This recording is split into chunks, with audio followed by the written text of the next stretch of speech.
Здравствуйте, друзья! С вами Лара Володина и снова о наших спасениях. Хочу рассказать вам историю очередной собаки, которой не повезло несколько раз. В канун Нового года пьяные изуверы решили в нее пострелять, а потом, когда она загибалась, пытаясь убежать, переехали ее машиной. Пострадали тазовые кости. Операцию не делали. Срослось, как срослось. Кто-то отвез на передержку, где и без того выживают собаки, практически голодая. Денег у хозяйки нет, едят, что Бог пошлет. Конечно, она просит, всегда просит хоть кого-то забрать. Конечно, таких обращений много, не могу я забирать всех, но в марте все же забирала у нее 2 собак, и они чудом пристроились.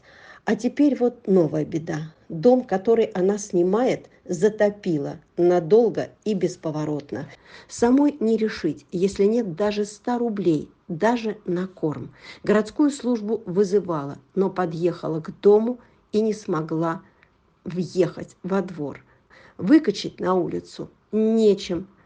Там соседи, они тоже затоплены, и тоже в беде, и тоже жалуются во все инстанции. Бесполезно. В общем, каждый должен утонуть в своем или арендованном доме. Но мы о собаке, которую еще одну я решила спасти. Собака, пострадавшая от нелюдей, а теперь утопает в воде. Ей даже прилечь негде. Стоит в воде по пузо, но на ночь засунули ее в шкаф на 3-ю полку повыше, чтобы вода не достала, чтобы дождалась она утра и машину спасительную, и немного обсохла. Оставшимся собакам отправила мешок корма, ну хотя бы корма. Вот вода. Это вот комната у меня, вот где находятся все общие собаки.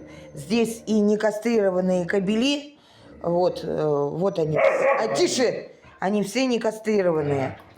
Сюда собаку ту нельзя. Здесь уже все, вода начинается. В этой комнате, сейчас открываю, в этой комнате у меня сидит собака. Она вся затопленная. Собака в воде. На улицу привязать некуда. Сейчас сниму. Да, моя хорошая, да, моя. В воде сидишь. Она не стерилизованная. На нее прыгают кобели. Ее в общую комнату нельзя. Лара, спасибо тебе огромное за корм.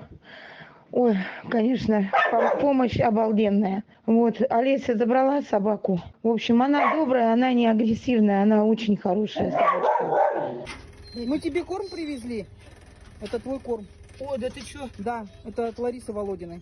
О, спасибо. Друзья, как вы понимаете, мне нужна ваша помощь, нужна ваша поддержка и нужны фин-кураторы. Собак бедовых очень много, но мимо некоторых совсем невозможно пройти. Помогите, пожалуйста. Нужна помощь на самолет, на вылет ее, и нужна помощь на содержание ее и обследование. Надо посмотреть, что с ее легкими, с пулями в теле и ее тазом. Очень нужны фин-кураторы. Откликнитесь. Друзья, и еще все-таки получилось отправить 8 кошек в Питер. Спасибо всем, кто помог собрать на дорогу и все обработки.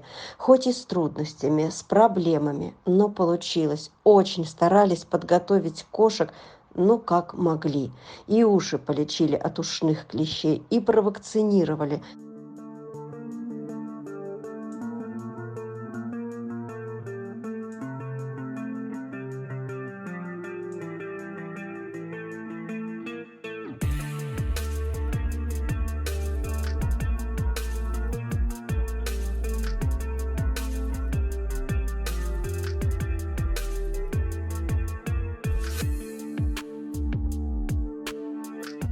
Но все равно одна кошка уехала с пиометрой. Не рискнули оперировать в Якутске. Всякое бывало. У другой кошки мастит. Или надо обследовать какие-то уплотнения на животе.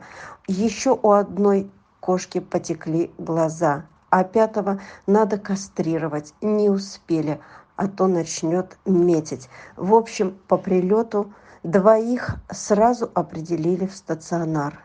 Еще бы 2 тоже хотелось, но мест не было. Ждем места. Надеюсь, все успеют, все сделают. И огромное спасибо, друзья, кто помог оплатить лечение Маркизы. Удалось восстановить или запустить ее печень. Она пошла на поправку, ожила. Обещали дня через 3 выписать. Как вы помните, ее мы спасли от усыпления в Якутске, а лечение она проходила в Питере. Спасибо, друзья.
Да, редко кто возьмет так много и сразу. Но было одно условие. Оплачивать лечение принимающая сторона не может. У них на попечении 70 кошек. Есть контуженные и безглазые с зоны фронта. Друзья, помогайте, пожалуйста. Помогите пройти лечение. Если все получится, если мы не бросим этих кошек и оплатим, то можно говорить о сотрудничестве в спасении и вывозе. А иначе нам просто больше не помогут. Пожалуйста, я очень прошу вашей помощи. Ведь скоро у нас снова самолет, и уже забронировано несколько мест. Таких ценных мест. И так хочется быстро вылечить одних и не упустить бронь на других. Пожалуйста, я очень прошу вашей помощи.